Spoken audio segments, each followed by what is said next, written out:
احذف البروكسي من البروكسي ليست. بعد كده تحت الحته اللي بضيف منها البروكسيات، بحط هنا اليو ار ال بتاع البروكسي وده اوبشنال، بحط هنا السيرفر اي بي والسيرفر بورت، وبحط هنا اليوزر نيم والباسورد.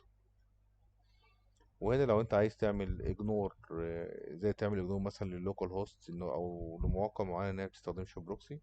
وهنا بختار التايب، هل هو سوك 5 سوك 4 اف تي بي اتش تي بي اتش تي بي اس. وهنا اجنور بروكسي اف نوت وركينج، معناها لو انا البروكسي ده مش شغال افتح الموقع برضه، انما لو انا ما عملتش تشيك ولو البروكسي مش شغال الموقع مش هيفتح معايا. في عندي بعد كده بروكسي سيتنج، دي خاصه باللوكيشن. بقدر اقول له هنا ديتكت اللوكيشن اوتوماتيك حسب نوع البروكسي. وهنا في هنا ماسك ديت، وهنا ماسك لوكيشن.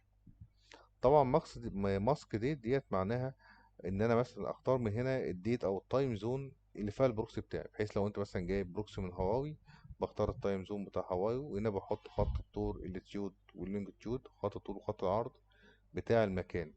لو انا مش عارف بتك او ديتكت، وهو بيديتكت حاجه زي كده اوتوماتيك. وبعد كده بقول له اد تو ليست، بيروح يضيفها لي هنا تحت هنا اوتوماتيك. فهتلاقي عندك تحت هنا الليسته بتاع كل البروكسيات. طبعا تقدر تعمل بقى edit وديليت وتتحكم فيها. يعني مثلا تعالى هنا مثلا كده، ده البروكسي ده مثلا، تعالى معايا هنا كده اوتو ديتكت، نشوف اللي هيحصل. هتلاقي اوتوماتيك جاب لك ان البروكسي ده موجود في يو اس كندا، وده خط طول وخط العرض. طبعا البيانات دي كلها بتظهر لاي موقع بتخش عليه، بيشوف البيانات دي، بيحصل اوفر رايت للبيانات بتاعت الجهاز بتاعك، بحيث يبان ان التايم زون بتاعه هو ده، وبحيث يبان ان خط الطول وخط العرض هو ده. ودي خطوة مهمة جدا لازم تعملها مع أي بروكسي بتشتغل بيه، علشان لما تيجي تستخدم البروكسي ده يتشاف إن كل البيانات مظبوطة، إن هو نفس التايم زون ونفس اللوكيشن الخاص بالبروكسي. أو تيجي هنا تعمل توجل سيلكت، تعلم على كل البروكسيات، وتيجي هنا عندك هنا اوتو ديتكت لوكيشن فور سيلكتد بروكسي، هو اوتوماتيك هيروح ياخد كل البروكسي اللي انت عامل لها سيلكتد، ويروح يجيب لها التايم زون واللوكيشن بتاعها.